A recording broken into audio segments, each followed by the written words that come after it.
আসসালামু আলাইকুম, কেমন আছেন সবাই? আজকে আপনাদেরকে ভারতীয় স্টাইলের রসমালাই কেক করে দেখাবো।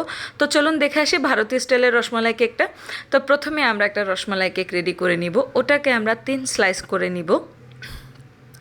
3 স্লাইস করে নেওয়ার পর যতটুকু আমি 2টা লেয়ারে ক্রিম ইউজ করব ততটা ক্রিম আমি নিয়ে নিব। এই ক্রিমের সাথে যতটা ক্রিম আপনি নিয়েছেন ঠিক ততটা রসমালাই আপনি এখানে অ্যাড করবেন।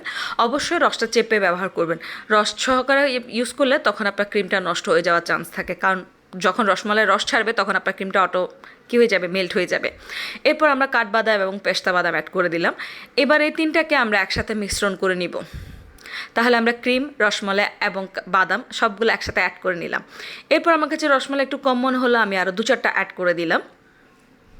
এই যে আমাদের ক্রিমটা রেডি হয়ে গেছে রসমালাই কেকের জন্য।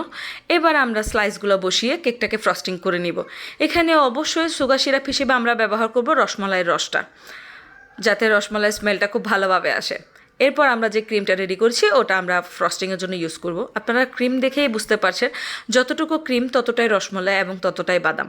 আমি উপরে আরও কিছু বাদাম অ্যাড করে দিলাম, কারণ আমার কাছে মনে হয় এই কেকের মধ্যে বাদামটা খুব বেশি প্রয়োজন, কারণ এটা টেস্টটা অনেক বেশি বাড়ায় বাদাম, স্মেলটা, ফ্লেভারটা ভালো লাগে খেতে।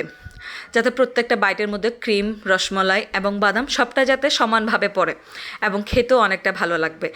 2টা লেয়ারের জন্য আমরা যে পরিমাণ ক্রিম প্রয়োজন ওই পরিমাণ ক্রিম আমরা রেডি করে নিয়েছি এবং ওই পরিমাণ ক্রিমই আমাদের বরাবর হয়ে গেছে। এরপর আমরা আমাদের উপরের লেয়ারটা বসিয়ে দিব। আর কিছু বাদাম অ্যাড করে দিলাম। এই যেটা হচ্ছে আমাদের উপরের লেয়ারটা। এরপর হচ্ছে আমরা রসমালাই রসটা দিয়ে ওখানে একটু স্ট্র ফিট করে দিব, কেননা এই রসমালাই কেকগুলো ডেলিভারি করার সময় যেহেতু অনেক বেশি গরম, তখন লেয়ারগুলো আসলে অনেকটা ডিস্টার্ব করে, সরে যায়, নড়ে যায়। এই জন্য আমরা অবশ্যই এই রসমালাই কেকের মধ্যে স্ট্র ইউজ করব, যাতে আমাদের কেকটা ড্যামেজ না হয়। এবার হচ্ছে ক্রিমের ফিনিশিংয়ের পালা। এই যে খুব অল্পতে আমাদের ফিনিশিংটা চলে আসছে। ব্রাশ দিয়ে আমি একটা সিম্পল একটা ডিজাইন করে নিচ্ছি, যেভাবে আমার ক্লায়েন্ট দিয়েছে। এরপর 1M নজল দিয়ে আমি উপরে এবং নিচে কিছু ফ্লাওয়ার করে দিলাম।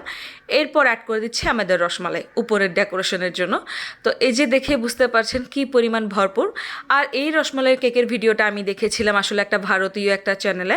তো আমার কাছে খুব ভালো লেগেছিল। আমরা তো সচরাচর একবার ক্রিম দিই, তারপর হচ্ছে রসমালাইটা দিই, আবার লেয়ারটা বসার জন্য একটু ক্রিম ইউজ করে থাকি, তাহলে ক্রিমের মাত্রাটা একটু বেশি হয়ে যায়।